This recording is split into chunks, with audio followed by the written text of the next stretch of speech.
Welcome to Frenchy Tales. Learn French with wonderful stories. Chapitre 1. Un rêve d'aventure.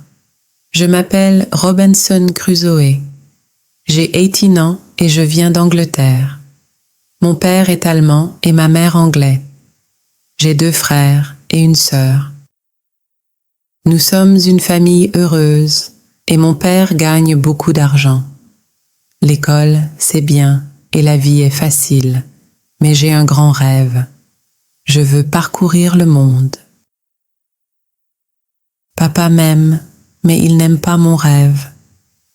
Il dit que voyager est dangereux et inconfortable et que je pourrais même mourir. Je sais que c'est risqué, mais je pense aussi que ce serait formidable de découvrir de nouveaux endroits et de rencontrer de nouvelles personnes. Je ne peux pas arrêter d'y penser. Peut-être que maman pourra m'aider. Je lui raconte mon rêve et lui demande de parler à papa. Maman m'aime aussi, mais elle s'inquiète pour moi. Elle pense que je devrais rester à la maison, que l'Angleterre est le meilleur endroit pour moi. 1 an plus tard, je visite une grande ville appelée Hull. Le père de mon ami possède un bateau qui se rend à Londres. Mon ami me demande de l'accompagner. Je ne suis pas tout à fait prêt, mais je pense que je peux essayer de voir si j'aime voyager. Alors je pars à Londres. C'est mon premier grand voyage et je suis excitée. Le premier morceau est génial, mais ensuite les choses se compliquent. Une grosse tempête frappe avec des vents violents. Nous voyons la tempête, c'est énorme. Le vent est si fort qu'il projette le navire de haut en bas comme un jouet. La peur me saisit. Je ne pense qu'à ma maison, saine et sauve, et à mon lit confortable qui ne bouge pas d'un pouce. Ils me manquent terriblement tous les 2. L'orage passe enfin et le lendemain matin, il fait beau. Tout est calme le soir. Un homme vient discuter et nous parlons de la tempête et de ma peur. Il me donne à boire et je dors profondément cette nuit-là. Le matin, j'ai oublié la maison et mon lit confortable. Maintenant, je ne pense plus qu'à voyager encore plus. Chapitre 2. Tempête en mer. Le lendemain, notre navire avançait lentement car le vent était faible. Puis, tout d'un coup, le vent revient fort, nous faisant aller très vite. Il ne fallut pas longtemps avant qu'une autre tempête ne frappe. Celle-ci est plus grosse que la précédente. J'avais peur, les marins aussi. Les vagues étaient si grosses, comme des montagnes. J'ai vu d'autres navires monter et descendre comme des jouets au bord des vagues. Je voulais juste rentrer à la maison. La tempête est très grande, les hommes demandent de l'aide à Dieu. Soudain, quelqu'un voit un trou dans notre vaisseau.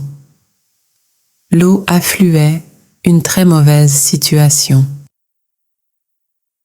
De nombreux hommes se sont précipités en bas pour pomper l'eau, mais j'étais figée de peur. Une main forte m'a saisi le bras. « Viens aider !» Quelqu'un a crié. Je l'ai suivi et j'ai commencé à pomper de toutes mes forces. Un grand boom retentit à travers la tempête. C'était un coup de canon, un signal de notre capitaine que les choses allaient très mal. Notre navire a été gravement endommagé et s'est rempli d'eau. Nous avons pompé aussi fort que possible, mais le trou était trop grand. La tempête s'est finalement calmée, mais le mal était fait. Notre bateau était en train de couler. Juste à temps, nous avons aperçu un autre navire. Ils ont envoyé un petit bateau pour nous embarquer. Les hommes sur le bateau vont à notre bateau, les hommes nous aident. 15 minutes plus tard, ils disparaissaient sous les vagues. Nous étions en sécurité sur le petit bateau. Nous voyons une terre et nous y allons.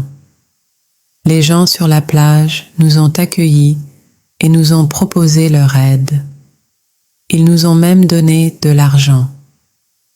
Avec cet argent, je pourrais choisir où aller ensuite, Londres ou Hull.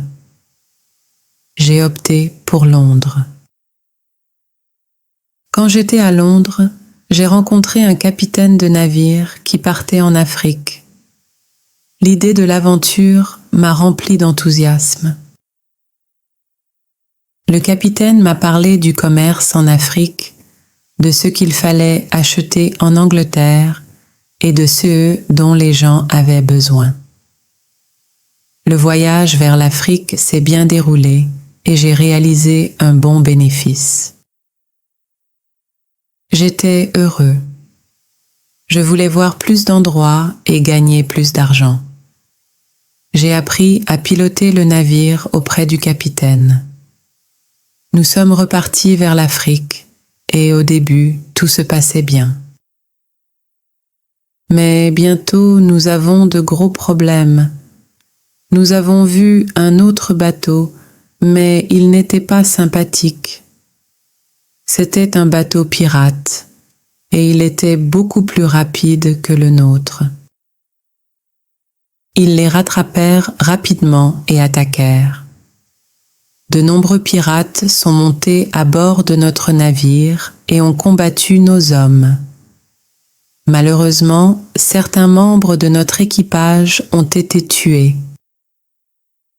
Nous ne pouvions pas riposter, alors nous avons dû abandonner. Maintenant, nous étions captifs des pirates. Chapitre 3. Jeune et piégé. Je suis jeune et fort, mais esclave. Je travaille pour un capitaine pirate. C'est une vie triste. Je nettoie, je jardine, je fais tout ce qu'il dit. Je déteste ça. Je rêve de liberté. Un matin, je vois une autre jeune femme. Elle est belle et esclave aussi. Nous ne pouvons pas parler, mais nous comprenons. Quand elle est là, je me sens heureux. Nous parlons parfois, mais pas longtemps. Les esclaves ne peuvent pas être ensemble. Je pense à elle tout le temps. Je veux la voir tous les jours, mais elle n'est pas toujours là. Nous sommes comme un petit ami et une petite amie, mais piégés. Ça fait mal. Parfois, je pêche avec le capitaine et un garçon sur un petit bateau. Un jour, nous nous perdons dans le brouillard. Nous ne voyons rien et ne pouvons pas rentrer chez nous. Finalement, le brouillard se dissipe et nous revenons. Le capitaine dit que nous avons besoin d'un plus gros bateau pour les longs voyages. Un autre jour, il me dit de charger le bateau de nourriture, de boissons et même d'armes pour une sortie de pêche. Je prépare tout, mais ses amis annulent. Le capitaine décide d'une sortie de pêche normale demain. C'est ma chance. Le bateau est approvisionné. Je le prépare, mais laisse la nourriture et les armes. Demain, je m'échapperai. Mais ensuite, je pense à la fille. Je veux qu'elle vienne, mais comment? Je ne peux pas l'emmener sur le bateau. Je suis déchirée. La liberté ou elle? Aujourd'hui, je l'ai revue. Elle est si belle. Elle me regarde et sait que quelque chose ne va pas. Peut-être qu'elle comprend qu'il faut partir. Ses yeux sont tristes, les miens aussi. Puis elle sourit et s'éloigne. C'est notre au revoir. Chapitre four, évasion et danger. 1 heure plus tard, nous appareillons. Le garçon et moi montons à bord du bateau avec un garde, qui est le patron pour aujourd'hui. Bientôt, nous sommes loin de la terre, mais pas de poissons. Nous voyageons plus loin, en espérant une meilleure chance. Le patron se déplace vers l'avant et je le pousse, dans l'eau. Il essaie de revenir en nageant, mais je prends une arme à feu quand il voit l'arme, il s'éloigne. Je regarde le garçon, il a l'air inquiet. Est-il avec moi? Je vois qu'il est de mon côté. Enfin libre après 2 longues années. Nous naviguons vite avec un bon vent. Le lendemain, nous sommes loin du pays des pirates, mais nous ne nous arrêtons pas. 6 jours plus tard, nous avons besoin d'eau fraîche. Nous attendons la nuit, puis nous partons à terre. Mais lorsque nous sommes près de la terre, des sons effrayants remplissent l'air. Le garçon ne veut pas continuer. Nous restons sur le bateau, mais dormir est impossible. Les animaux viennent à l'eau en faisant des bruits effrayants. Certains animaux viennent se laver dans l'eau. Les animaux font des bruits horribles. Le garçon a très peur, puis nous entendons cela. Un animal nage vers nous. Le garçon veut partir, mais je ne veux pas partir. Je prends une arme, je tire sur l'animal. L'animal se retourne puis nage vers la terre. Les autres animaux entendent le coup de feu, ils s'en vont aussi. Le matin arrive. Nous mangeons du pain au petit déjeuner. Le garçon veut explorer l'île. Nous récupérons des armes et des bouteilles d'eau. Je reste près du bateau pendant qu'il avance. Il revient en courant. Je pense qu'un animal l'a poursuivi, mais il n'a qu'un poulet. Nous sommes tous les deux heureux, de la nourriture fraîche et de l'eau. Nous n'avons pas encore vu de créatures dangereuses. Nous savons seulement que nous sommes près de l'Afrique, peut-être une île inhabitée. Un jour, en allant chercher de l'eau, nous voyons un énorme lion dormir sur la plage, à seulement 20 mètres. Le garçon panique. Le lion se réveille et il court vers nous. Nous n'avons pas beaucoup de temps. Je dois tirer sur le lion. Je tire 3 fois, patte, tête, puis j'achève. On ne peut pas manger le lion, mais on prend sa peau sèche.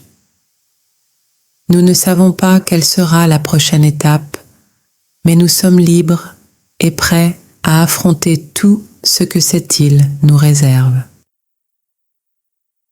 Chapitre 5. Aide, espoir et un nouveau navire. Nous avons continué à naviguer, nous ne nous arrêtons que lorsque nous avons besoin d'eau douce. Ensuite, nous avons vu des gens vivre sur terre. Un jour, un grand groupe avec de nombreux enfants nous surveillait depuis la plage. Je voulais leur parler, mais le garçon n'aime pas cette idée. Il était effrayé. Les gens nous ont offert à manger. 2 d'entre eux ont couru dans les bois et reviennent avec de la nourriture. Nous ne voulions pas nous approcher, alors ils ont laissé la nourriture sur la plage et sont repartis. Finalement, nous avons pris la nourriture. Nous n'avions plus peur. Ils viennent vers nous et nous les remercions. Nous n'avions rien à donner, mais ensuite 2 animaux sauvages ont attaqué. Les gens ont peur. Un animal attaquant une jeune fille. J'ai tiré sur l'animal et je l'ai sauvé. Le deuxième animal a peur, l'animal s'enfuit. Les gens ont été choqués par l'arme et l'animal mort, mais ils étaient heureux parce que la fille allait bien. Ils nous ont donné plus de nourriture et d'eau. Maintenant, nous avons beaucoup de nourriture et d'eau. Sur le bateau, nous avons continué notre voyage. Le lendemain, nous avons vu quelques îles. Je pensais que nous pourrions lui rendre visite, mais le garçon a commencé à crier. Il a crié parce qu'il a vu un bateau. Le garçon a vraiment peur. Il pense que c'est un bateau pirate. J'ai vu que ce bateau était portugais, mais personne ne nous a remarqués. J'ai donc tiré un coup de semonce. Ils l'ont entendu, nous ont vus, et nous étions bientôt sur leur bateau. Ils parlaient espagnol, français et portugais, mais nous ne comprenions pas, à l'exception d'un marin écossais. Un marin écossais est venu chez nous. Je lui ai raconté notre histoire. Les marins ont été gentils et nous ont proposé une place sur leur navire. Nous étions si heureux. Nous avons proposé notre bateau au capitaine, mais il voulait l'acheter. J'ai accepté à un bon prix la moitié de ce que ça vaut. Le capitaine voulait également former le garçon au métier de marin. Je n'ai pas aimé cette idée. Le garçon était jeune et avait lui aussi besoin de liberté. Mais le capitaine a insisté sur le fait que c'était bon pour lui. Chapitre 6. Nouvelle vie, nouvel amour. Le garçon voulait devenir marin, alors il est resté avec le capitaine. Leur navire a navigué vers le Brésil, ce qui a pris 20 jours. Je dis au revoir au garçon, mais le Brésil a été pour moi un nouveau départ. Personne ne me connaissait ici. J'ai rencontré des gens sympathiques avec des plantations de canne à sucre. Bientôt, nous sommes de bons amis et j'ai appris le portugais rapidement. J'aime beaucoup le Brésil. Avec un peu d'argent du capitaine, j'ai acheté un petit terrain et j'ai commencé à cultiver du sucre. Ce n'était pas grand-chose au début, mais au bout de 2 ans, j'avais une grande plantation. Je suis célibataire, mais ma vie est belle. Ma situation financière s'améliore chaque mois, mais j'aurais besoin d'aide à la maison. J'ai demandé à un ami s'il connaissait quelqu'un. Après triant au Brésil, j'ai assez d'argent. Je peux avoir une femme pour nettoyer ma maison. Je demande à mes amis s'ils connaissent une bonne femme. Un de mes amis a mentionné sa fille de 18 ans, qui est une bonne travailleuse et cuisinière. Le lendemain, sa fille, une jolie et timide fille, est venue chez moi. Nous avons parlé du travail et elle a commencé à venir les lundis et jeudis pour faire le ménage et la cuisine pour moi et même nourrir mon chat. J'ai toujours aimé la voir. Parfois, nous prenions même des repas ensemble et discutions. Et puis, un jour, elle est tombée malade et n'a pas pu venir. C'était étrange sans elle, elle me manquait. Peut-être que je l'aimais. Une semaine plus tard, elle est revenue et j'étais tellement heureuse. Nous nous sommes embrassés et je me suis surpris avec un long baiser. 2 semaines plus tard, j'ai rendu visite à son père pour lui demander la main de sa fille. Il a accepté et j'étais ravie. 2 mois plus tard, nous nous sommes mariés. Nous avions de grands rêves pour notre famille et notre plantation, mais pour cela, nous avions besoin d'une maison plus grande. Nous avons besoin de plus d'argent pour une plus grande maison.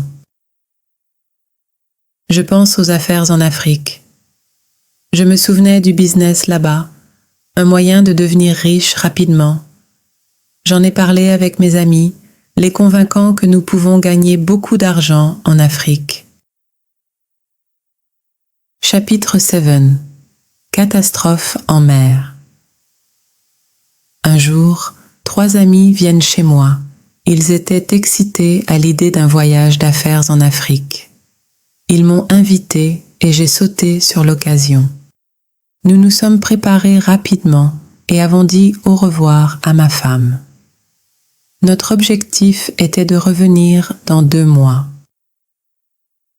Nous avons quitté le Brésil en septembre. Notre navire était immense, mais seulement 70 hommes étaient à bord. Il faisait chaud au début, mais le temps s'est amélioré. Puis, 1 semaine plus tard, un terrible ouragan nous a frappés. L'ouragan est fort. Le navire a à peine survécu à la tempête de 3 jours. Lorsque l'ouragan est finalement passé, un nouveau problème est apparu.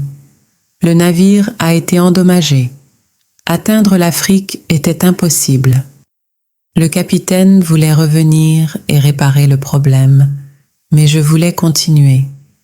On en parle, on réfléchit à la meilleure solution. Ce soir-là, le désastre frappa à nouveau. Un deuxième ouragan est arrivé, encore plus fort que le premier. Le vent est fort et les vagues nous dominent. Un membre de l'équipage a crié « Atterrissez !» Le navire s'arrête. La mer n'est pas assez profonde. C'est mauvais pour notre navire brisé. Le navire peut se briser à chaque seconde. Nous n'avions pas le choix. Nous devons monter sur un bateau plus petit. Il était bien trop petit pour accueillir 70 hommes, mais la survie en dépendait.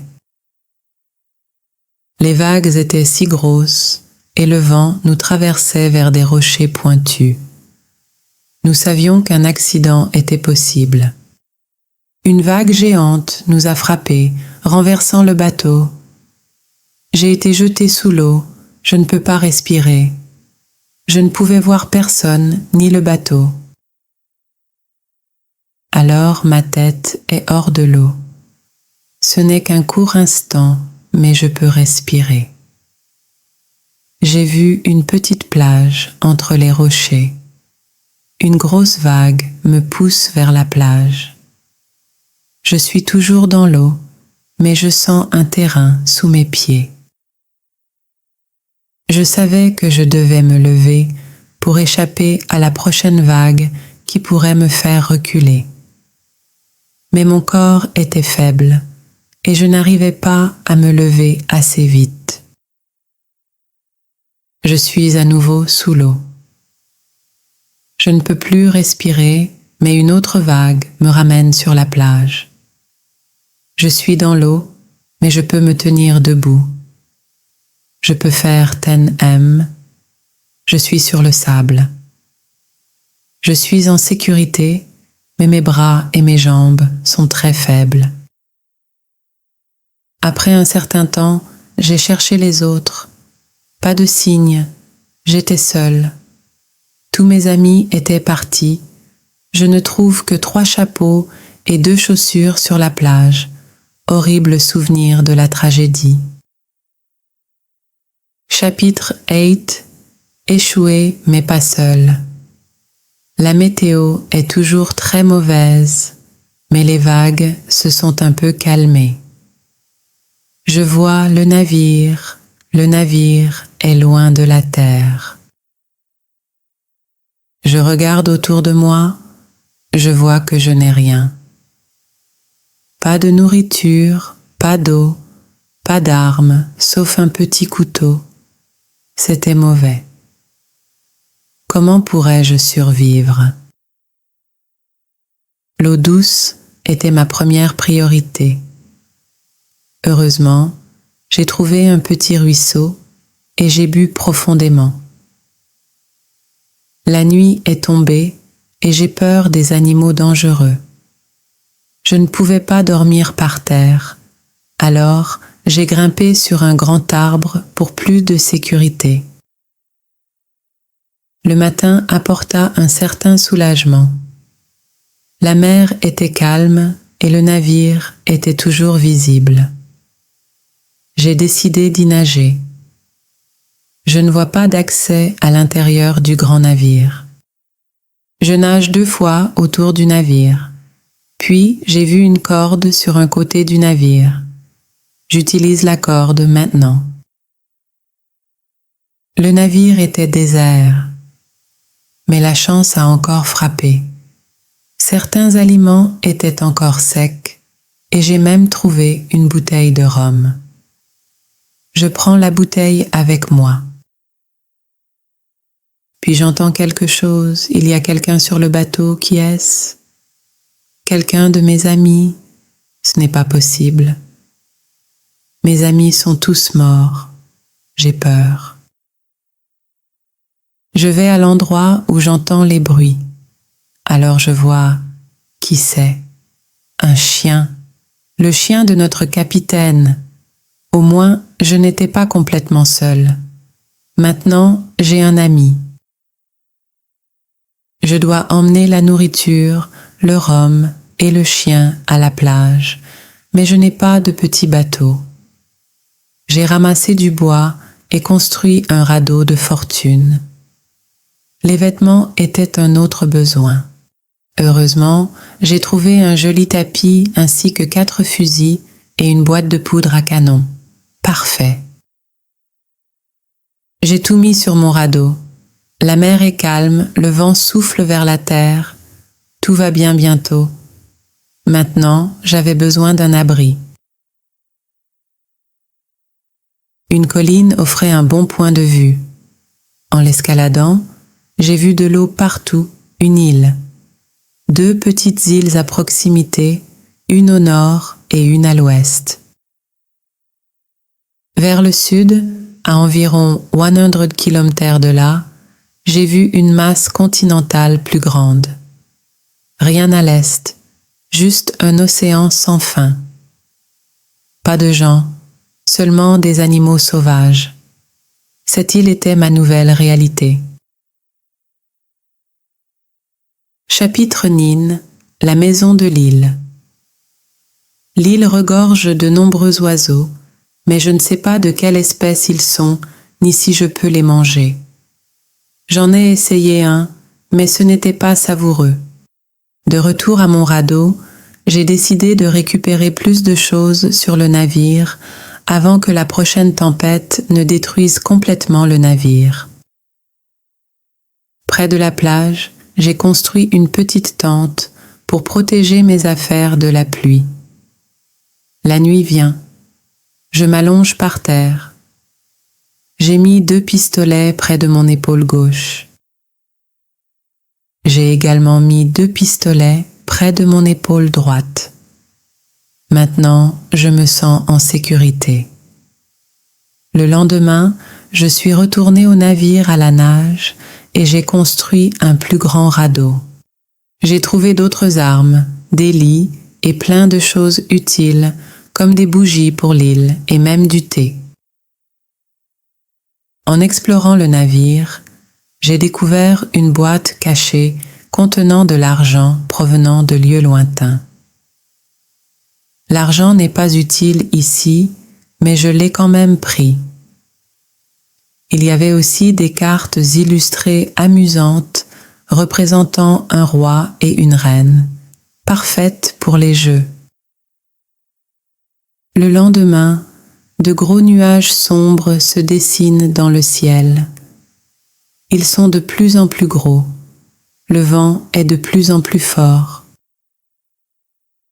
Je visite le navire, mais je ne fabrique pas de radeau. Parce qu'une tempête est proche, les radeaux peuvent se briser facilement. Dans une tempête, je retourne à la plage, à la nage. Le vent est vraiment fort la nuit, mais je suis en sécurité dans ma petite tente. Au matin, le vent violent avait disparu, mais le navire avait disparu. Maintenant, j'ai besoin d'un logement permanent. Cela devrait être sûr, peut-être une grotte ou une tente plus grande, ou même les deux. Il doit être proche d'une eau douce, caché du soleil et facile à défendre. De plus, je veux voir des navires, donc une vue sur la mer est importante. L'endroit parfait.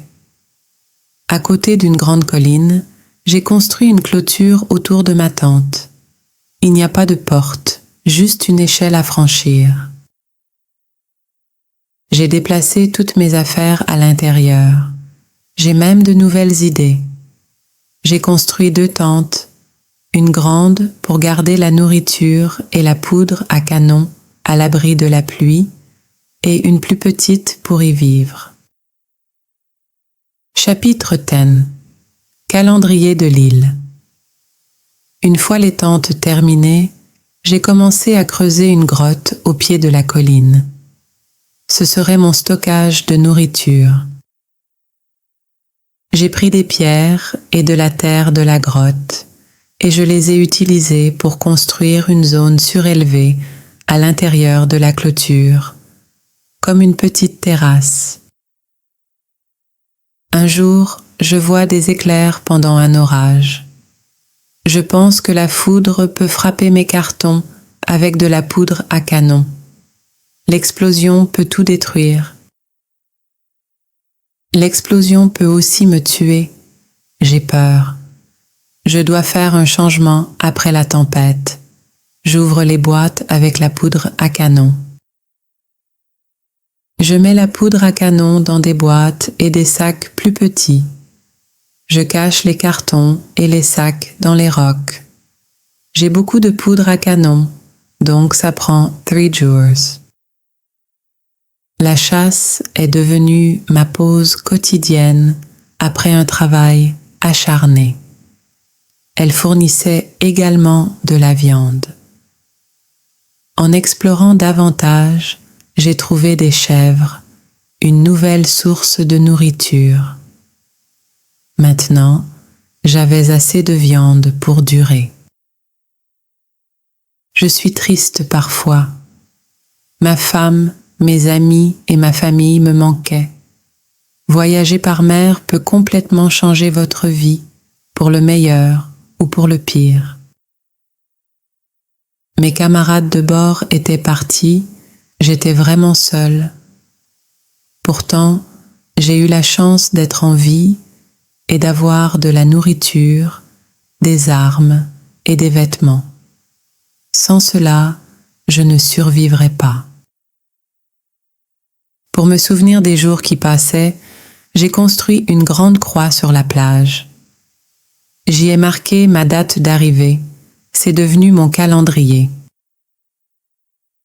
Chaque jour, je faisais une petite entaille sur la croix. Les dimanches ont une durée plus longue et les fins de mois également. Un jour, les pensées négatives ont pris le dessus, mais j'ai décidé de les combattre. J'ai écrit toutes les bonnes et mauvaises choses de ma situation. Je n'ai personne pour discuter. Je n'ai qu'une petite chance de revoir l'Angleterre. Pourtant, j'étais vivant, en sécurité et libre. J'avais assez de nourriture, même si mes vêtements n'étaient pas les meilleurs. J'ai mon chien. Il comprend quand je dis « Assieds-toi, viens ici, amène-le, ne saute pas, ne le fais pas ». Même si ma situation n'était pas parfaite, il y avait aussi de bonnes choses. Je me suis concentrée sur le positif et j'ai continué à améliorer mon île. La grotte s'est agrandie, offrant ainsi plus d'espace de stockage. Je me sentais heureux parce que ma vie était désormais organisée. Chapitre 11. Construire une maison. Je dois fabriquer des meubles. J'ai besoin d'une chaise et d'une table. J'utilise le bois de mes radeaux et du bateau. En seulement 5 jours, j'avais une chaise et une table. Me sentant accompli, j'ai construit des étagères et j'ai tout déplacé dans ma grotte, y compris les vêtements et même mes fidèles armes. C'était génial. Ma nouvelle maison était organisée et confortable, tout à portée de main. J'ai été inspirée. J'ai décidé d'écrire un livre sur mon aventure insulaire. Je décris mes journées dans le livre. Dès le premier jour, j'ai mis sur la page mes souvenirs, mes expériences et mes émotions. Ça faisait du bien de m'exprimer. Au début, j'écrivais tous les jours, mais quand j'arrive au présent, je n'écris qu'une page par semaine. Je n'écris que des choses importantes. Après un certain temps sur l'île, ma vie est bien organisée et je ne m'ennuie jamais. Chaque matin, je me promène sur l'île. Ensuite, je travaille. Le déjeuner était à midi, puis une petite sieste pour se ressourcer. Les après-midi étaient davantage consacrés au travail, avec des soirées consacrées à la détente ou à l'écriture. Ma grotte n'a cessé de s'agrandir, devenant une cuisine, un salon et parfois même une chambre. Un jour, une catastrophe s'est produite lorsqu'une grande partie du plafond de la grotte s'est effondrée. Heureusement, je n'étais pas là. Cela aurait pu être mortel. Pour éviter de futurs effondrements, j'ai passé une semaine entière, en décembre, à renforcer les murs et le toit avec de longues planches de bois. Le temps n'était pas génial, il pleuvait constamment, mais au moins il faisait assez chaud pour travailler à l'intérieur. Heureusement, l'île ne fait jamais vraiment froid, ce qui est un gros plus. Le mois de décembre s'est terminé par une chasse aux chèvres réussie. Malheureusement, j'ai blessé une autre chèvre. Sa jambe cassée le rendait immobile. Je l'ai ramenée dans ma grotte et je l'ai soignée. En 2 semaines, la chèvre a perdu sa peur et a même commencé à manger dans ma main. Janvier a apporté un autre voyage d'exploration au centre de l'île. Ici, j'ai trouvé plus de chèvres, mais celles-ci étaient très timides et difficiles à approcher. Mon plan était d'en apprivoiser certains. Tout ce dont j'avais besoin, c'était d'une bonne opportunité. Le lendemain, je suis revenue avec mon chien, espérant que cela aiderait à la chasse.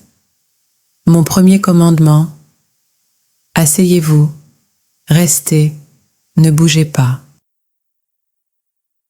Chapitre 12. Clôture, maïs et nouvelle maison. Quand les chèvres sont entre moi et mon chien, je me cache derrière un arbre, puis je crie à mon chien: viens ici. Mon chien court vers moi et les chèvres aussi. J'attends à ma position derrière l'arbre, quand une chèvre court près de moi. Je saute et j'attrape sa jambe. Je tiens sa jambe droite, mais ensuite la chèvre me donne un coup de pied avec sa jambe gauche, me donne un coup de pied dans le nez. C'est une plaine horrible. Je ne peux pas retenir la chèvre et la chèvre s'enfuit. De toute évidence, nous avions besoin d'une approche plus intelligente. Je suis déçue, j'ai renvoyé le chien chez moi et j'ai décidé de me détendre. De janvier à mars, je me suis concentrée sur la construction d'une clôture solide. Cela a pris du temps, mais une clôture solide était cruciale. Pendant ce temps, j'ai découvert des oiseaux incroyables. Ils vivaient dans des trous rocheux, ce qui les rendait faciles à attraper. Leur viande était délicieuse et je pouvais même manger leurs œufs. Un jour, alors que je travaillais sur la clôture, j'ai trouvé un sac. Je me souviens du maïs dans le sac. Maintenant, il n'y avait plus que des feuilles. Je sors le sac hors de mon camp. Je vide le sac parce que j'en ai besoin pour la poudre à canon. Un mois plus tard, surprise, je trouve des feuilles vertes à cet endroit. Jeune maïs. C'était fantastique. Je suis tellement heureuse que le maïs pousse près de chez moi. Je pourrai faire du pain à l'avenir. Mars a apporté une autre frayeur.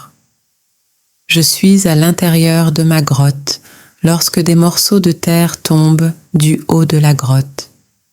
J'ai peur que mon travail sur la grotte soit perdu. Je cours hors de la grotte et je vois que le sol commence à trembler. C'est un tremblement de terre. Je suis choquée et effrayée. De grosses pierres tombent de la colline, mais j'ai de la chance qu'elles n'atteignent pas ma tente. Jusqu'à ce que je puisse construire une maison, dormir dans la tente suffirait. Avril a vu le début de la construction de ma maison. Cela a pris 3 longs mois, mais je suis content de ma nouvelle maison. Malheureusement, je tombe malade en juillet. Une forte fièvre m'a laissé faible et clouée au lit. Le rêve illogique me vient à l'esprit. Chapitre 13. Rêves insulaires et découvertes fructueuses. Un de mes rêves est vraiment fou. J'étais dans un pub sur mon île, je voulais un rhum. La serveuse paresseuse m'a complètement ignorée. Puis, ma femme est apparue, elle m'a donné un message de son père. Il a exigé mon retour au travail dans les plantations, un sort que je voulais désespérément éviter. Le rêve m'a emmené dans la cuisine du pub où ma mère préparait de délicieux steaks et une soupe fantastique. Soudain, 2 Anglais arrivèrent pour vendre de la poudre à canon. L'un semblait gentil, mais l'autre était horrible. Malgré qu'il disposait de beaucoup de poudre à canon, l'horrible a insisté pour qu'il soit vendu. Notre conversation a tourné au vinaigre, pleine d'insultes. Il m'a menacé avec son arme, me forçant à courir. Il me tire dessus, puis je me réveille. Une semaine plus tard, je me sens mieux. Mais j'ai encore besoin de me détendre. J'ai besoin de dormir beaucoup. En août, je me sentais mieux, mais toujours faible. J'ai besoin de faire une activité physique. Les promenades quotidiennes autour de l'île m'ont aidé à reprendre des forces. Me sentant aventureux, j'ai décidé d'explorer toute l'île. Je découvre une nouvelle partie intéressante de l'île. C'est une vallée. C'est une vallée avec un lac. La vallée se trouve dans la partie centrale de l'île.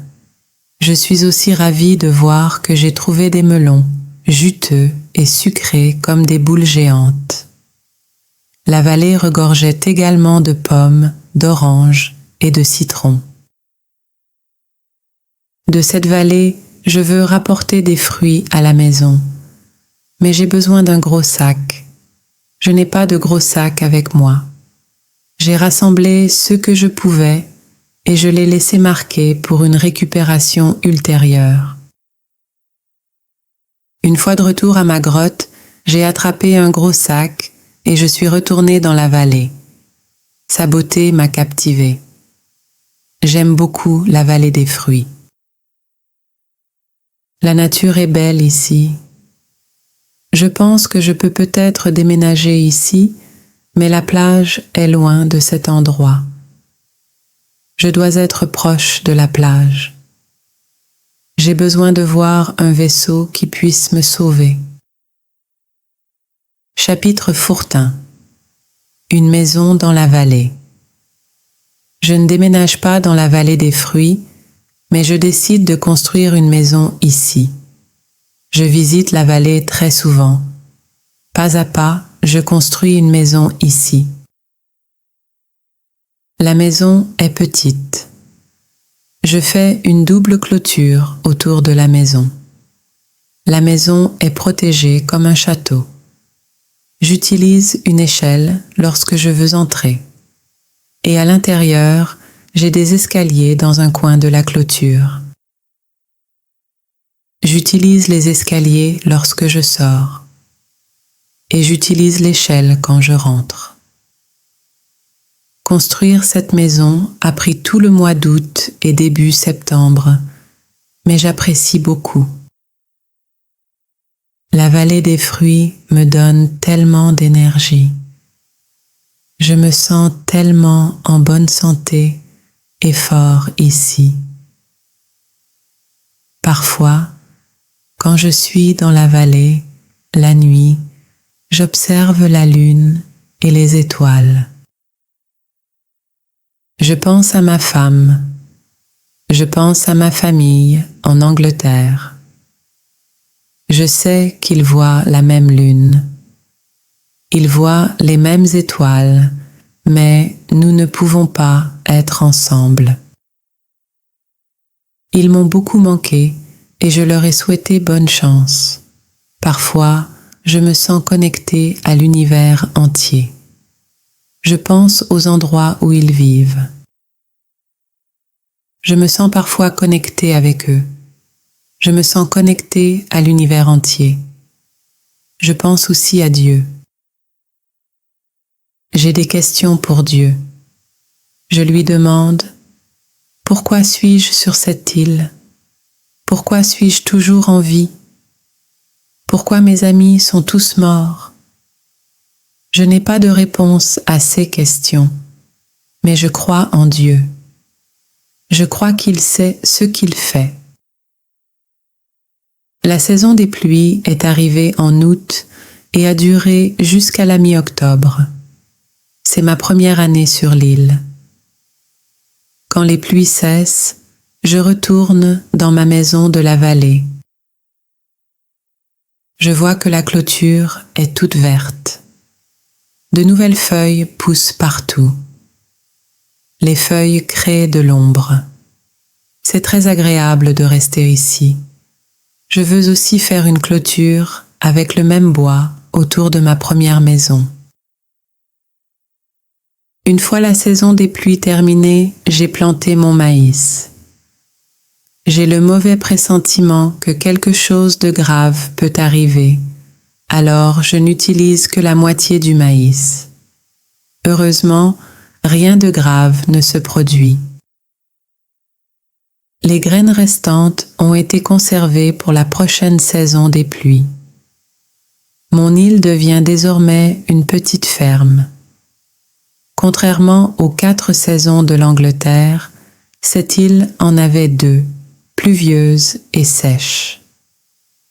Comprendre ce cycle serait la clé des futures plantations.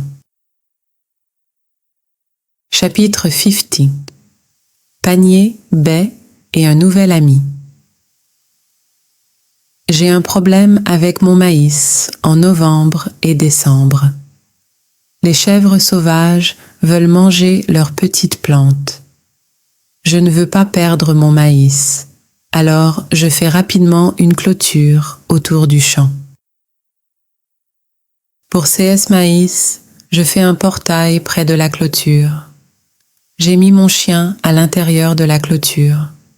Il protège mon maïs la nuit. Bientôt les plantes sont hautes, mais un autre danger. Certains oiseaux commencent à manger les graines. Je tire sur les oiseaux, ils s'envolent. Je dois surveiller mon champ tous les jours. Je fais des voyages de plus en plus longs autour de l'île. J'ai besoin d'un panier pour CS Voyage. Avec un panier, je peux transporter plus de nourriture lors de mes voyages. Je peux également transporter plus de fruits de la vallée des fruits. J'ai coupé des branches de l'arbre que j'utilise pour mes clôtures. J'ai utilisé les branches pour le panier. Ensuite, je pars pour mon voyage. Je traverse la vallée des fruits. Après la vallée, je trouve quelques fields. Il y a beaucoup d'herbes dans les champs. Les champs sont très plats. Il y a beaucoup de fleurs dans les champs. Les fleurs sentent si bon. De nombreux insectes volent autour de ces fleurs. Je vois de gros papillons. Leurs ailes mesurent tant centimètres de large. Je vois aussi des petits arbres autour de ces champs. Je trouve des noix sur ces arbres. Ces noix sont différentes des noix d'Angleterre. Ils ont une forme différente. En Angleterre, elles sont également plus sucrées que les noix. Je découvre de nouveaux animaux de ce côté de l'île. Des chats sauvages vivent ici. Je vois aussi de nombreux perroquets et autres oiseaux intéressants. J'attrape un perroquet et je l'emmène avec moi. Son corps a de nombreuses couleurs. C'est rouge, vert, orange, bleu, rose et jaune. Cette partie de l'île est très agréable. Sur le chemin du retour, mon chien attrape un chevreau. J'ai sauvé la chèvre et je l'emmène avec moi. La chèvre est restée dans la maison de la vallée pendant que je lui préparais un espace dans ma première maison. Ayant profité de ce voyage, j'ai passé la journée suivante à me détendre. J'ai construit une cage pour le perroquet et j'ai ramené la chèvre à la maison qui se calmait lentement. Pour marquer ces découvertes, j'ai créé une carte de l'île mettant les nouveaux emplacements. Le temps semblait passer vite. Nous étions à nouveau en septembre, marquant ma 2e année sur l'île. Je suis moins triste maintenant. J'accepte ma situation. Mes journées se sont déroulées dans une routine confortable.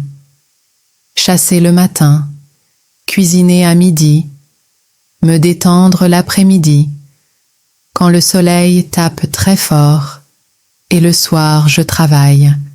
J'ai même commencé à apprendre à mon perroquet, Paul, à parler, son premier mot étant son propre nom. J'ai eu quelques problèmes en novembre et décembre. Les chèvres sauvages sont menacées pour ma récolte de maïs. Je ne veux pas perdre mon maïs, alors je fais rapidement une clôture autour du champ. J'ai mis mon chien à l'intérieur de la clôture. Il protège mon maïs la nuit. Bientôt, les plantes sont hautes, mais un autre danger. Certains oiseaux commencent à manger les graines. Je tire sur les oiseaux, ils s'envolent. Je dois surveiller mon champ tous les jours.